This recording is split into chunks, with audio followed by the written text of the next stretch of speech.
Break के बाद स्वागत बढ़ता है आगे। पीएम किसान सम्मान निधि की 16वीं किस्त का इंतजार खत्म होने जा रहा है। प्रधानमंत्री नरेंद्र मोदी आज 16वीं किस्त जारी करेंगे। प्रधानमंत्री किसान सम्मान निधि योजना के तहत किसानों के खाते में सालाना 6,000 रुपए भेजे जाते हैं। किसानों के खाते में राशि हर 4 महीने के अंतराल में 3 किस्तों में ट्रांसफर की जाती है। हर किस्त में 2,000 रुपए दिए जाते हैं। डीबीटी के माध्यम से किसानों के बैंक खाते में किस्त के पैसे भेजे जाते हैं। और मुंबई से बड़ी खबर है, जहां मीरा रोड इलाके में भीषण आग लग गई है। आजाद नगर मैदान में झोपड़ियों में भीषण आग लग गई। 10 से 12 दमकल की गाड़ी आग बुझाने में जुटी हुई है। आग लगने का कारण स्पष्ट नहीं हो पाया है। तो मुंबई से एक खबर है, जहां मीरा रोड इलाके में भीषण आग लग गई है। बताया जा रहा है कि 10 से 12 दमकल की गाड़ी आग बुझाने में जुटी हुई है। आजाद नगर की तस्वीर आपको दिखा रहे हैं। देखिए कैसी ये झोपड़ियां जलती हुई नजर आ रही है। धुएं का गुब्बार आसमान में उठ रहा है। और जो वीडियो फुटेज सामने आया है, इस फुटेज को देखकर आप अंदाजा लगा सकते हैं कि क्या हाल हुई होगी। काफी संख्या में लोग भी आपको सड़क किनारे नजर आ रहे होंगे। और देखिए जो दमकल की गाड़ी है वो भी पानियों की बौछार इस आग पर करती हुई नजर आ रही है, लेकिन इसके बावजूद भी आग बुझने का नाम नहीं ले रही है। बताया जा रहा है कि आग बुझाने की कोशिश लगातार की जा रही है। और देखिए ये जो इलाका है वो खाली इलाका नजर नहीं आ रहा है, क्योंकि आसपास दुकानें नजर आ रही है, कई झोपड़ियां हैं, लोगों की मौजूदगी वहां पर है। और आसपास भी कई जो घर है वो आपको इस तस्वीर में नजर आ रहे होंगे। तो काफी कह सकते हैं कि भीड़ भाड़ वाला यह इलाका है, खाली इलाका नहीं है। और ऐसे में परेशानी और बढ़ गई है। बताया जा रहा है कि प्रशासन की टीम वहां पर पहुंची हुई है और साथ ही लोगों को वहां से दूर रहने की भी हिदायत दी गई है, क्योंकि धुएं का जो गुब्बार उठ रहा है वो भी परेशानी का सबब लोगों के लिए बना हुआ है। लेकिन लगातार कोशिश यही की जा रही है कि जल्द से जल्द इस आग पर काबू पाया जा सके। और देखिए इस आग को बुझाती हुई फायर ब्रिगेड की गाड़ियां नजर आ रही है, लेकिन इसके बावजूद भी आग काफी भयावह है, आग काफी भीषण है और कई झोपड़ियों को आगोश में या आग लेती हुई नजर आ रही है। और देखिए एक के बाद एक कई झोपड़ियों में यहां पर आग लगी है और कई झोपड़ियां, कई घरों को भी अपनी चपेट में इस आग ने लिया है।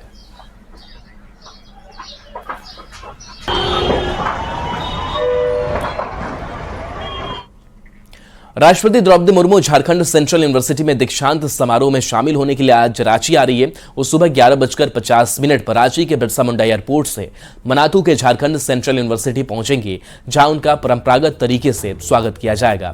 दोपहर 12 बजे सेंट्रल यूनिवर्सिटी का दीक्षांत समारोह शुरू हो जाएगा। 12:14 पर मंच पर अतिथियों का स्वागत होगा। 12:30 बजे राष्ट्रपति के हाथों 3 छात्रों को गोल्ड मेडल प्रदान किया जाना है, जबकि 12:35 पर चांसलर का संबोधन होगा। 12:43 पर मुख्यमंत्री का संबोधन होगा। 12:48 पर राज्यपाल संबोधित करेंगे, जबकि 12:55 पर राष्ट्रपति संबोधित करेंगे।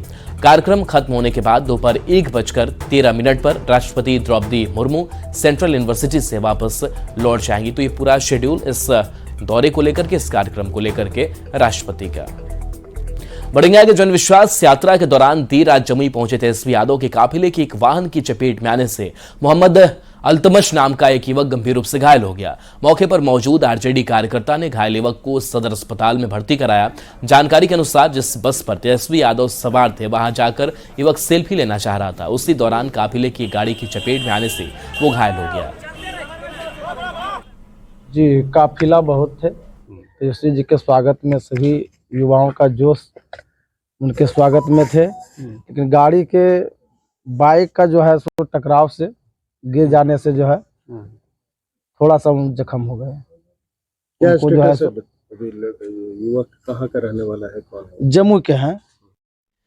सीतामढ़ी में तालाब से सैकड़ों आधार कार्ड लावारिस हालत में मिले हैं। मामला डुमरा प्रखंड के भास्कर मछा दक्षिणी पंचायत के वार्ड नंबर 2 का है।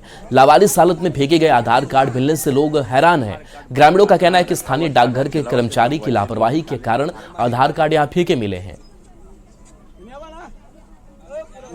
पोखरी में जो है आधार कार्ड बरामद हुआ है, उनका दरवाजे के सामने है।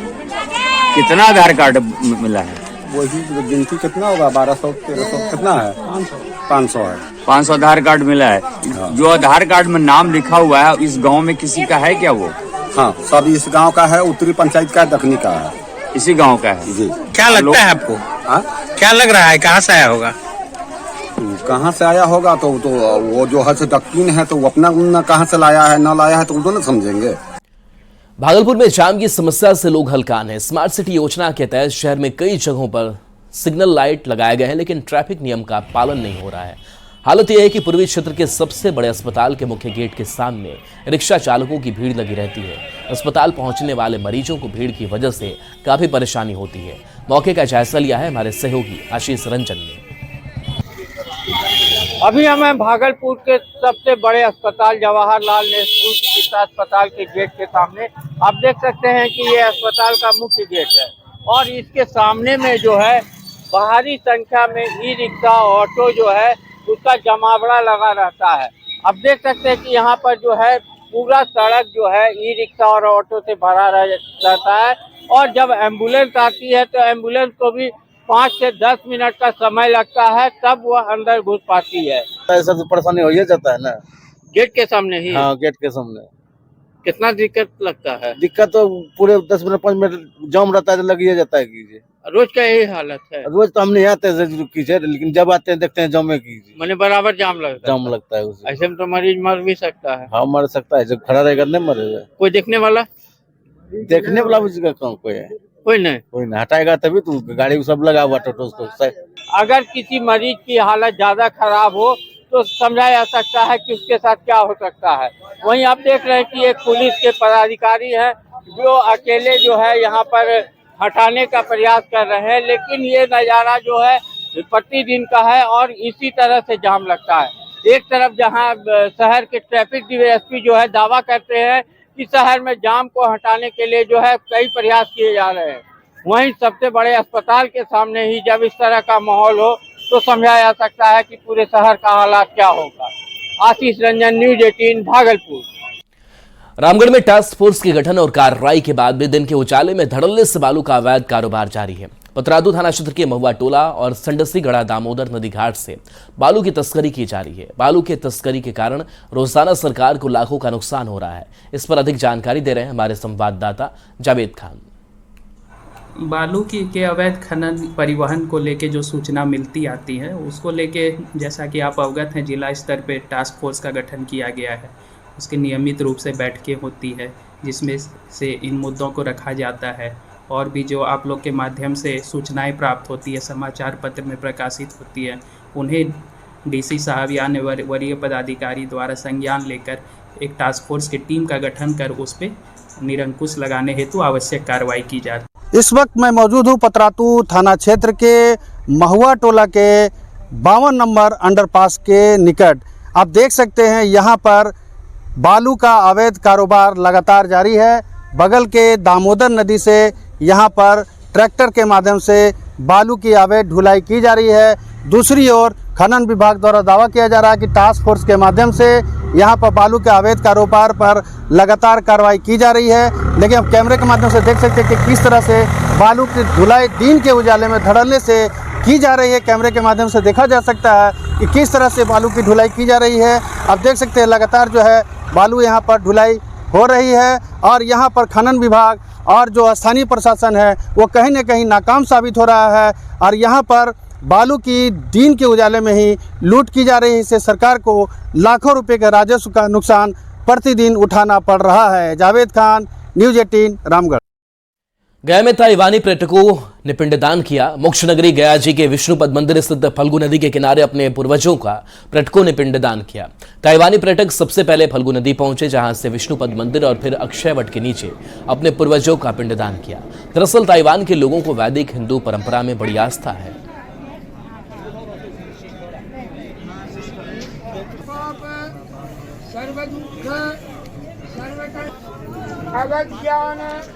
झारखंड में एक साथ 23 आईपीएस अफसरों के ट्रांसफर पोस्टिंग की गई है। आरके मल्लिक को पुलिस मुख्यालय के डीजी का प्रभार दिया गया है, जबकि प्रभात कुमार स्पेशल ब्रांच के आईजी बनाए गए हैं। इसके साथ ही पंकज कंबोज को आईजी प्रोविजन दिया गया है। इसके साथ ही राजकुमार लकड़ा को जैप का आईजी बनाया गया है। इसके साथ साथ नरेंद्र सिंह को पलामू का आईजी बनाया गया है, पोस्टिंग इनकी की गई है। अजय लिंडा को डीआईजी होमगार्ड बनाया गया है, उनकी पोस्टिंग हुई है। मनोज रतन चौथे को कोल्हान का डीआईजी बनाया गया है। तो ये नाम 23 IPS अफसरों का जिनकी ट्रांसफर पोस्टिंग की गई है और ये ट्रांसफर पोस्टिंग बड़े पैमाने पर हुई है। इसके साथ IPS Kartik DIG special branch अब संभालेंगे, वहां पर इनकी पोस्टिंग की गई है। और इसके साथ साथ शैलेंद्र बरनवाल को ACB का DIG बनाया गया है। YS रमेश इनको DIG बजट बनाया गया है। सुमित अग्रवाल को रांची का ट्रैफिक SP बनाया गया है, ये जिम्मेदारी संभालेंगे। जमशेदपुर के रेल SP के तौर पर प्रवीण पुष्कर अपनी जिम्मेदारी संभालेंगे। तो 23 IPS अफसरों का ट्रांसफर।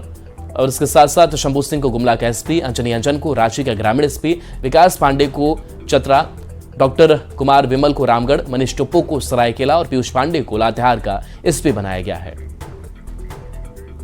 सिमडेगा के पाकटाड़ में करीब 100 करोड़ की लागत से बने एकलव्य स्कूल का उद्घाटन केंद्रीय मंत्री अर्जुन मुंडा ने किया। कार्यक्रम को संबोधित करते हुए उन्होंने ग्रामीणों को केंद्र सरकार की कई योजना की जानकारी दी।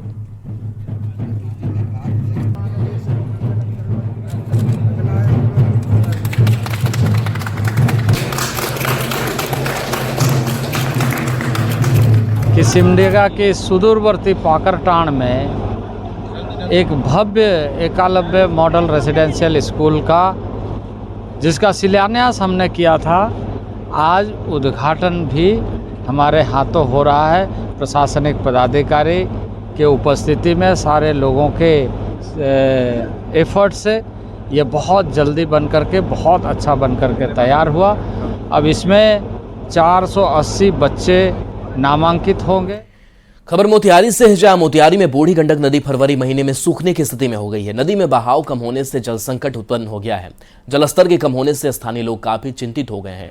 स्थानीय लोगों ने चिंता जाहिर करते हुए बताया कि इन इलाकों में गंडक नदी सिंचाई का एकमात्र सहारा था, लेकिन फरवरी महीने में ही कम पानी होने और सूखने जैसी स्थिति होने से खरीफ की फसल पर काफी असर पड़ सकता है। इसको लेकर किसान बहुत ज्यादा चिंतित हैं। मौके का जायजा लिया है संवाददाता अवनीश सिंह ने। सिकरहना नदी जो पूर्वी चंपारण से होकर गुजरती है, लेकिन सिकरहना नदी जो बूढ़ी गंडक के भी नाम से जाना जाता है, वो अपने बदहाली पर आंसू बहा रहा है। देखिए तस्वीर आपको दिखा रहे हैं, ये तस्वीर जो है ये सिकरहना नदी की तस्वीर है और अमूमन जो नदी है वो सूखने के कगार पे है। देखिए स्थिति ये है कि तमाम जो लोग हैं अपने घर के कूड़े कचरे को इसी नदी में डालना अपना मजबूरी भी समझते हैं और जो तमाम जो मवेशी हैं, जो मृत मवेशी हैं, उनको भी इस नदी में डालने का काम जो है वो किया जा रहा है। देखिए ये नदी जो है काफ़ी पुरानी नदी है और ख़ासतौर पर सिंचाई का सबसे बड़ा माध्यम जो है वो ये नदी है। ख़ासतौर पर जो किसान है इस नदी के माध्यम से अपने खेतों की सिंचाई भी करते हैं, लेकिन जो नदी है वो सूखने के कगार पे है। तो वैसी स्थिति में अपनी बदहाली पर आंसू अब बहा रही है ये नदी और ख़ासतौर पर ये कोशिश जरूर की गई थी कि नदियों की साफ सफाई की जाए, जो नदी है उनका जीर्णोद्धार किया जाए, उनकी साफ सफाई के साथ साथ उनकी देखभाल भी कराई जाए। लेकिन जो स्थिति है, जो कटाव के कारण और ख़ासतौर पे जो पुल जो बना, उस पुल के निर्माण के बाद जो है लगभग 8-10 सालों से नदी धीरे धीरे सूखती जा रही है। देखिए फरवरी का महीना है और फरवरी के महीने में जो है नदी जो है वो सूखने के कगार पे है और वैसी स्थिति में परेशानी जरूर है। खासतौर पे वैसे लोगों को परेशानी है जो किसानी करते हैं, जिनको सिंचाई करनी है। पुल बनने से ये नदी की मतलब सूखने की नौबत आई हुई है। अब पानी के बहाव एक साइड हो गई है, इससे कचरा भी लगता है और गंदगी भी हो गई है। इसमें नहाते भी सभी लोग हाँ, सभी कोई नहाते थे, अच्छा था, स्वच्छ था, पानी स्वच्छ था, साफ सफाई था, कचरा भी नहीं लगती थी इस पे। मगर अब बुरी हालत है।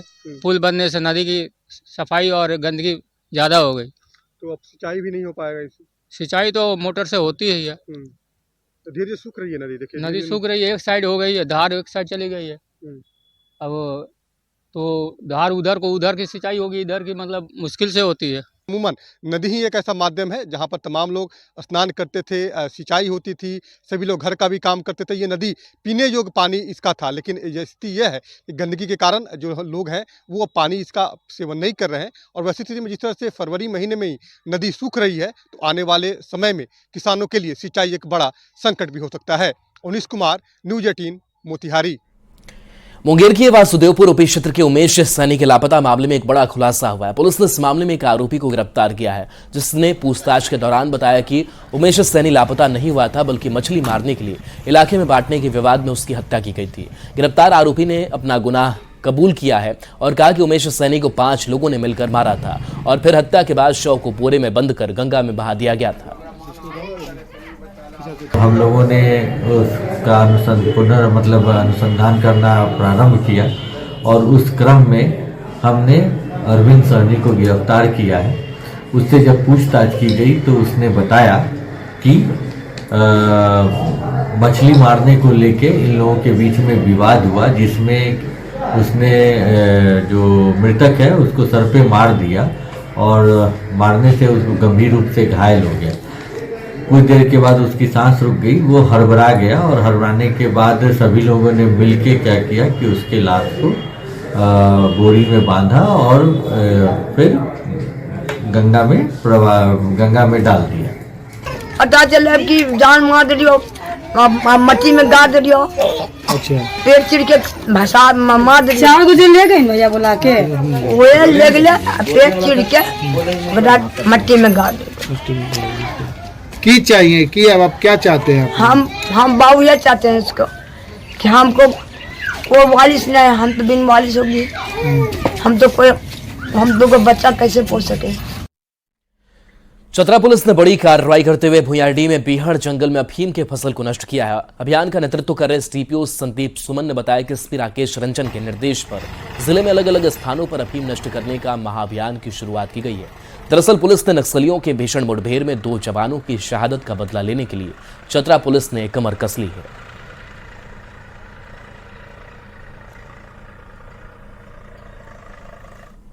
पुलिस अधीक्षक महोदय चतरा श्री राकेश रंजन के निर्देश पर चतरा पुलिस द्वारा अफीम निष्टीकरण का कार्य प्रारंभ किया गया है।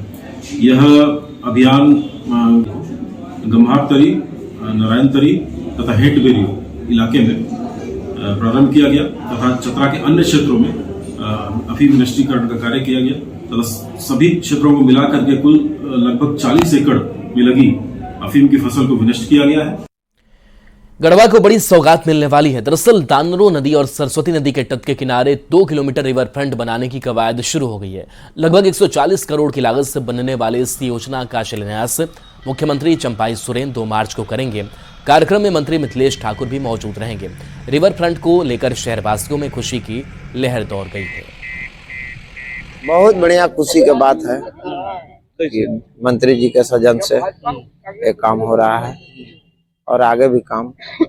मुझे दानरो नदी में रिवर फ्रंट बनेगा, यहाँ पर आवागमन सुविधा चौपाटी टाइप का, जो बीच टाइप का हो जाएगा, कैसा लगेगा? बहुत अच्छा लगेगा, सुंदरीकरण हो जाएगा, लोग को विकास हो जाएगा, देखने का मौका मिल जाएगा। गढ़वा का ये ऐतिहासिक योजना स्वीकृत हुआ है। मैं इसके लिए माननीय मंत्री मिथिलेश ठाकुर जी को बहुत बहुत धन्यवाद देता हूं और इससे गढ़वा वासियों को बहुत सारी फायदा होगा। इससे पानी लेवल जो है गढ़वा का बढ़ जाएगा, गढ़वा का सुंदरता देखने लायक होगा। देखिए, गढ़वा शहर में सबसे पहला तो पानी प्रॉब्लम था, नदी सूखा रहता था और रिवर फ्रंट का हम लोगों ने 1 साल पहले से लग करके डीपीआर वगैरह तैयार करवाए, तैयार कर करके उसका टेक्निकल सैंक्शन हो गया, टेक्निकल सैंक्शन के प्राधिकृत समिति से पारित भी हो गया। उससे क्या होगा कि जितना गढ़वा टाउन का है दोनों साइड में रोड रहेगा, पार्क रहेगा, बीच में पानी का डैम्प रहेगा, जो जिससे कि वाटर लेवल शहर का मेंटेन रहेगा और सौंदर्यीकरण भी होगा। मैंने कहा कि मैं बहुत ही दृढ़ संकल्पित व्यक्ति हूं और ये सरकार जन सरोकार की सरकार है। प्रत्येक क्षेत्र में झारखंड राज्य का विकास करना सरकार की जिम्मेदारी है। लोगों को हक अधिकार दिलाने के साथ साथ झारखंड राज्य पूरे देश, पूरी दुनिया के मानचित्र पर एक विकसित राज्य के रूप में हम शुमार हो, ये सोच के तहत हमारी सरकार काम कर रही है। माननीय चंपाई सोरेन जी के नेतृत्व में, माननीय पूर्व मुख्यमंत्री के नेतृत्व में बहुत सारे गढ़वा जिले वासियों को एक बहुत बड़ी सौगात मिलने वाली है।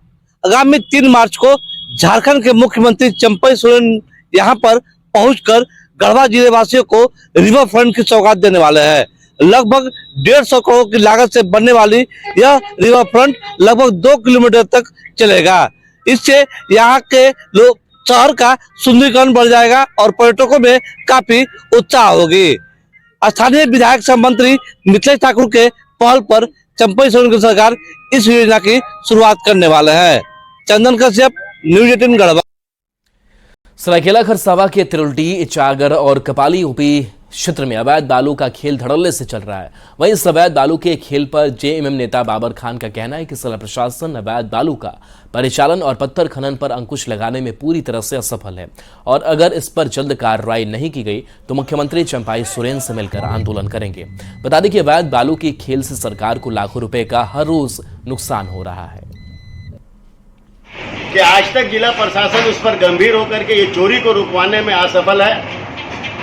सूचना तो बहुत कुछ मिल रही है कि कुछ अधिकारी हैं जो पूरी तरह से खनन माफिया को अब पूरा सपोर्ट कर रहे हैं। मैं आपके चैनल के माध्यम से सरायकेला के जो उपायुक्त महोदय हैं काफी सुलझे हुए हैं। जमशेदपुर में भी वो रह करके अच्छे कामों को उन्होंने अंजाम दिया है।